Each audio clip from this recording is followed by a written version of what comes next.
após o anúncio feito por Mark Zuckerberg, dono da Meta, empresa que controla o Facebook, o Instagram e o WhatsApp, admitindo que suas plataformas censuram usuários e afirmando que pretende abandonar a censura, Lula declarou que fará uma reunião para discutir as novas regras. Segundo Lula, a preocupação é em resguardar a soberania do país. Amigo, eu vou fazer uma reunião hoje com a Secretaria do Governo. Eu acho que é extremamente grave as pessoas quererem que a comunicação digital não tenha a mesma responsabilidade do cara que comete um crime na imprensa escrita.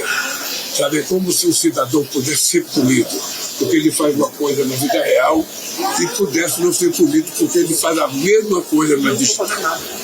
O que nós queremos, na verdade, é que cada país tenha a sua soberania resguardada. Não pode um cidadão, não pode 2 cidadãos, não pode 3 cidadãos achar que pode ferir a soberania de uma nação. O executivo vai... A deputada Júlia Zanatta comentou as declarações de Lula, um presidente que não sabe o plural de cidadão. Inepto, semi-analfabeto, enganador, demagogo, uma vergonha internacional. Fora Lula. A escritora Cláudia Wilde ironizou. Segundo o analfabeto que desgoverna o Brasil, quanto à mudança da política digital da Meta, não pode um cidadão, não pode 2 cidadãos, SIC, não pode 3 cidadãos, SIC, achar que pode ferir a soberania de uma nação.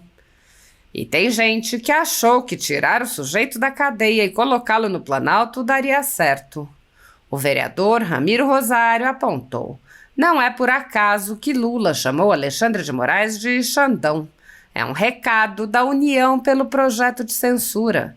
O governo até convocou reunião oficial para tratar sobre as novas diretrizes da Meta. Para o consórcio Lula-STF, a pauta prioritária do país é calar quem ousa discordar.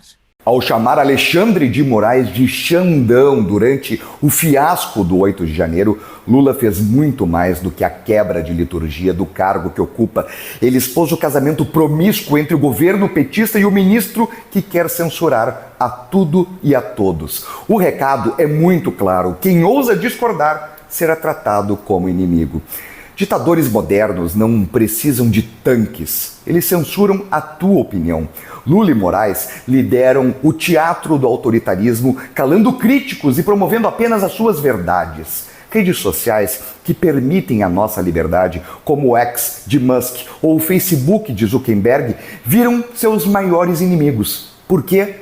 Porque nas redes a narrativa petista desmorona. Nós somos a nova mídia, sem a mão suja da publicidade estatal ou de jornalistas que vendem as suas manchetes ao governo. E é isso que eles temem: vozes livres, que questionam o sistema corrupto que sustenta eles. Enquanto Lula bajula Moraes, o povo paga o preço da censura e da perseguição.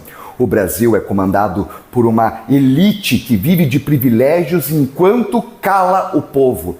Mas, parafraseando o filme Queridinho da Esquerda, nós ainda estamos aqui.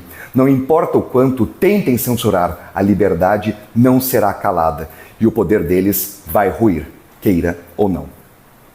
O pesquisador Augusto de Franco declarou: o nome disso é medo. Não tem cabimento a alta cúpula do governo fazer uma reunião no Palácio do Planalto com 4 ministros e o presidente da República porque o dono de uma empresa de mídias sociais decidiu mudar a forma como a checagem de fatos é feita. Isso é um sinal do quanto é estratégico para o PT impor uma regulação partidária estatal, governamental e judiciária das mídias sociais. Mas, no fundo, revela também o medo de perder as eleições de 2026. O Partido Novo publicou um editorial do Novo. Zuckerberg acerta em nova política de moderação de conteúdo da Meta. Após anos de notícias ruins, no que diz respeito à liberdade de expressão, uma novidade parece dar algum alento aos brasileiros. Mark Zuckerberg, dono do conglomerado de tecnologia Meta, que gere Facebook, Instagram e WhatsApp, anunciou que a gigante norte-americana mudará a forma de moderar os conteúdos compartilhados em suas redes sociais e plataformas de comunicação instantânea. No anúncio desta terça-feira, Zuckerberg revelou que o papel dos fact-checkers será extinto, substituindo-os pelas notas da comunidade, prática já aplicada na plataforma X, antigo Twitter. A razão apontada para a mudança é importante. Os fact-checkers têm lado político e, na grossa maioria das ocasiões, censuram conteúdos de direita. As notas de comunidade já se provaram um método eficaz e pedagógico, dando poder aos próprios usuários para alertarem outros usuários sobre informações enganosas. Outro ponto será a flexibilização das políticas de conteúdo. Opiniões sobre assuntos polêmicos ou mesmo temas políticos têm sido tratadas com excessivo rigor, sufocando debates legítimos. A partir de agora, a regra será a liberdade de discussão sobre esses temas, segundo o CEO da Meta. Em seu pronunciamento, Zuckerberg também mencionou tribunais secretos na América Latina que operam silenciosamente para suprimir conteúdo nas redes. A fala remete ao escândalo recente no âmbito do TSE, fartamente documentado pelo jornalista Glenn Greenwald, sobre como Alexandre de Moraes abusou do próprio poder para censurar conteúdos políticos, especialmente em ano eleitoral. As mudanças comunicadas por Zuckerberg foram seguidas de reações virulentas da esquerda, sobretudo na grande imprensa. A acusação é a mesma de sempre. A internet será terra de ninguém e usuários poderão cometer crimes de calúnia e ameaça à vontade, além de promoverem conteúdo ilícito. A preocupação dos conglomerados de comunicação tradicionais, entretanto, é de outra natureza. Eles têm medo de perder o monopólio de criação e venda de narrativas. Para além da revolta no seio dos jornalistas amigos do poder, temos as tragicômicas notas plantadas por ministros do STF na imprensa, que sempre vêm transcritas como ministros ouvidos em sigilo disseram que membros do Supremo não devem ser ouvidos nem em público nem em sigilo. Seu papel é pronunciarem-se tão somente dentro dos processos que julgam e jamais, sob qualquer hipótese, manifestarem-se fora dos autos, sobretudo com emissão de opiniões de caráter político. Nesta terça, entretanto, pulularam pela imprensa recados velados e diretos à Meta, caso a empresa decida mudar suas diretrizes de moderação de conteúdo. Há outra democracia no mundo em que membros de uma corte constitucional façam ameaças deste calibre a uma empresa privada? Não há nada mais liberal do que permitir aos cidadãos acesso a fontes alternativas de informação e, sobretudo, debater livremente sobre tais informações e notícias. O avanço tecnológico e o advento das redes sociais e plataformas de comunicação instantânea democratizou o acesso a notícias como nunca antes na história. Em qualquer evento desta magnitude, entretanto, haverá excessos, erros e problemas. De um lado, há aqueles que desejam frear o avanço e controlar a liberdade de expressão, não por preocupação com a democracia ou outros sentimentos republicanos, mas por medo de perderem poder. Do outro, estamos os que sabem o valor da palavra e do protesto para denunciar os inúmeros problemas que assolam o país. Os Estados Unidos têm um longo histórico de respeito à liberdade de expressão, inscrita na primeira emenda da Constituição norte-americana. Nesse contexto, o caso The New York Times versus Sullivan é um dos precedentes mais relevantes na jurisprudência da Suprema Corte do país. No processo, litigaram o famoso jornal nova-iorquino e um comissário de polícia, insatisfeito com reportagens que denunciavam repressão policial contra ativistas do movimento por direitos civis no Alabama. De forma unânime, os juízes da mais alta corte norte-americana estabeleceram princípios até hoje válidos no país.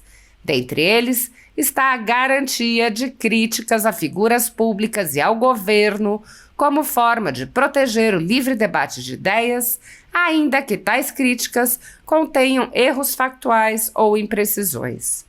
Nos últimos anos, a Europa optou por um caminho oposto.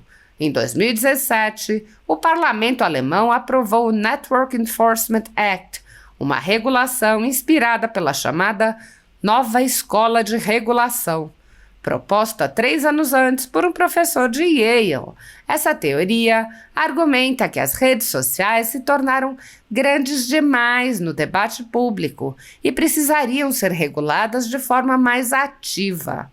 A solução seria responsabilizar as plataformas pelo conteúdo de seus usuários e transferir para as empresas a obrigação de remover conteúdos que considerassem ilegais em poucas horas.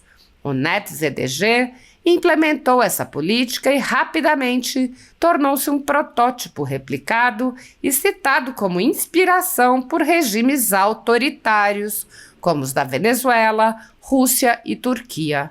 O julgamento recente do STF sobre o Marco Civil da Internet tem viés semelhante, pois coloca nas costas das plataformas digitais toda a responsabilidade sobre o conteúdo lá publicado.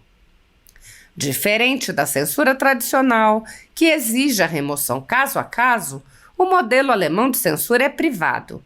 Basta criar uma lista do que não pode ser dito e ameaçar as redes sociais com altas multas para que elas apaguem tudo que se encontra na zona cinzenta. Um modelo eficiente de censura, mas inútil no combate à desinformação e ao discurso de ódio em democracias como a Alemanha, onde continua altamente controverso. Tanto é útil a opressão que se tornou o queridinho das ditaduras por seu controle sobre a narrativa nas redes. Na França, a lei alemã serviu de inspiração e foi aprovada no parlamento, mas derrubada pela Suprema Corte francesa, que entendeu tratar-se de norma nociva à liberdade de expressão. Na Austrália, também há um movimento de reversão desse tipo de legislação. As novidades divulgadas por Zuckerberg são fundamentais para refrear o fantasma da censura que ronda o mundo e, em particular, o Brasil. A palavra é a principal ferramenta do cidadão contra o arbítrio do Estado. Quando caçada, torna a democracia uma mera prática cartorária destinada a manter no poder quem protege os poderosos. Além de Lula, também o advogado-geral da União, ministros de Lula e o ministro Alexandre de Moraes, do Supremo Tribunal Federal, se manifestaram sobre a mudança de políticas da Meta. Segundo a Agência Brasil, ainda na quarta-feira, o ministro Alexandre de Moraes, do Supremo Tribunal Federal, declarou que a Corte não vai permitir que as Big Techs, as redes sociais, continuem sendo instrumentalizadas dolosa ou culposamente, ou ainda somente visando lucro, instrumentalizadas para ampliar discursos de ódio, nazismo, fascismo, misoginia, homofobia e discursos antidemocráticos. O diretor do Instituto Liberal, João Luiz Mauad, postou um print com uma citação do ministro que teria dito: "O desafio hoje é não permitir que Big Techs acreditem que por ter dinheiro podem mandar no mundo."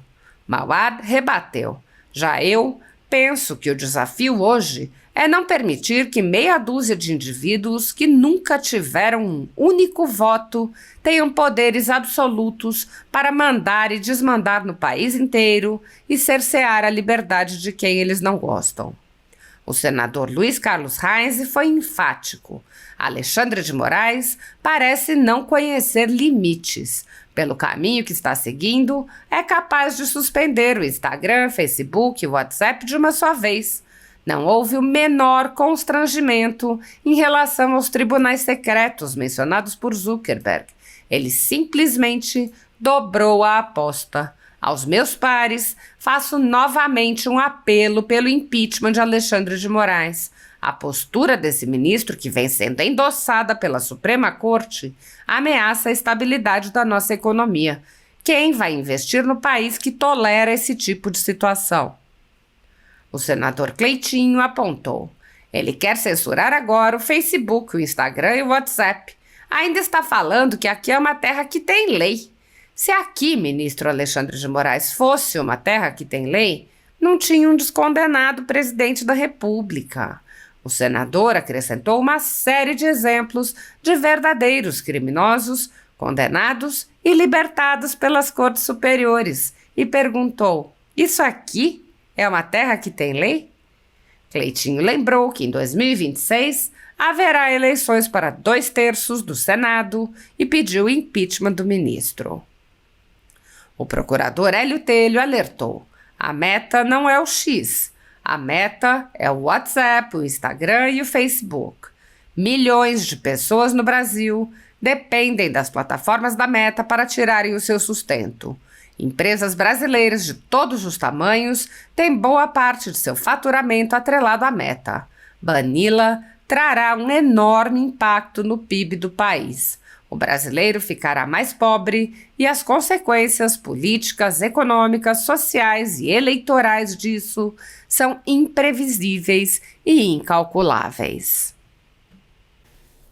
Muitos jornalistas e veículos conservadores vêm sendo implacavelmente perseguidos, como é o caso da Folha Política. Nossa sede, nossa residência foi invadida e todos os nossos equipamentos foram apreendidos a mando do ministro Alexandre de Moraes. À época, o jornalista Alexandre Garcia assinalou que algo semelhante só havia ocorrido na ditadura Vargas, não havendo qualquer exemplo parecido durante o tão falado regime militar. Mesmo em ditaduras consolidadas, não é comum que se apreendam todos os equipamentos em claríssima violação a tratados internacionais, como o Pacto de São José da Costa Rica. Posteriormente, a Folha Política foi alvo do ministro Luiz Felipe Salomão, que ordenou o confisco da renda de diversas pessoas, sites e canais conservadores para impedi-los de exercer suas atividades. Mais de 20 meses da renda dos veículos e comunicadores afetados seguem confiscados, enquanto o inquérito vai sendo transmitido de relator em relator. Outros jornalistas e comunicadores foram presos sob alegações como a de sair do país sem saber que estavam sendo investigados. Um deles perdeu o movimento das pernas em um estranho acidente na cadeia enquanto estava preso por crime de opinião. Ao conseguir refúgio em outro país, viu sua família ter suas contas bloqueadas para que não pudessem receber doações de pessoas que se sensibilizam com a situação de seus filhos. Vários pedem há anos que apenas devolvam seus equipamentos eletrônicos, inclusive com as memórias de entes queridos e da própria família. Outros buscaram refúgio em outros países e são considerados foragidos e são alvo de campanhas de difamação pela velha imprensa. As medidas arbitrárias impostas aos jornalistas e comunicadores conservadores, por suas características processuais, violam diversos artigos da Constituição e também de tratados como a Declaração Universal de Direitos Humanos e o Pacto de São José da Costa Rica, que protegem a liberdade de expressão e vedam tribunais de exceção. Os exemplos são muitos e a perseguição não cessa. Casas invadidas, redes bloqueadas, censura, bloqueio de contas sem confisco de bens, cancelamento de passaporte, proibição de contato, entre outras. Nos inquéritos políticos conduzidos em cortes superiores, basta que parlamentares de extrema esquerda apresentem relatórios ou reportagens produzidos por pessoas suspeitas e interessadas, acompanhados de listas de pessoas a serem perseguidas, para que essas pessoas sejam privadas de direitos fundamentais. Se você apoia o trabalho da Folha Política e pode nos ajudar a continuar nosso trabalho, doe qualquer valor à empresa Raposo Fernandes através do Pix, usando o QR Code que está visível na tela ou com o código ajude@folhapolitica.org. Se preferir transferência ou depósito, a conta da empresa Raposo Fernandes está disponível na descrição deste vídeo e no comentário fixado no topo. Há mais de 10 anos, a Folha Política vem mostrando os eventos da política brasileira e dando voz a pessoas que o cartel midiático quer manter invisíveis. Pix ajude@folhapolitica.org. Assista. Compartilha esse vídeo para todo o Brasil. Eu vou dar um recado ao ministro Alexandre de Moraes. Presta bem atenção na fala dele. Olha isso aqui. Brasil, a nossa Justiça Eleitoral e o nosso Supremo Tribunal Federal, ambos já demonstraram que aqui é uma terra que tem lei. Uma terra que tem lei. As redes sociais não são terras sem lei. No Brasil, só continuarão a operar se respeitarem a legislação brasileira, independentemente de bravatas de dirigentes irresponsáveis das Big Techs. Ele quer censurar agora, gente, tanto, né, a questão agora do Facebook, do Instagram e do WhatsApp. Ainda está falando aqui que aqui é terra que tem lei. Aqui é uma terra que tem lei. Se aqui, ministro Alexandre de Moraes, fosse uma terra que tivesse lei, não tinha um descondenado sendo presidente da República. E eu quero colocar mais para vocês aqui. Se essa terra aqui é uma terra de lei, quer ver? Vamos lá. Vou mostrar para ele aqui. Marca aí o ministro Alexandre de Moraes. Detento em Saidinha é preso, acusado de matar a própria filha. Isso aqui é uma terra de lei, ministro Alexandre de Moraes? Mostra, tem mais, deixa eu mostrar para vocês aqui. Olha isso aqui, ó. Chefão do PCC recebe de volta helicóptero e lancha por decisão do STJ. Quer dizer, isso aqui é uma terra que tem lei, ministro Alexandre de Moraes? Mostra, esfregar bem na cara dele. Olha isso aqui, ó. Solto pelo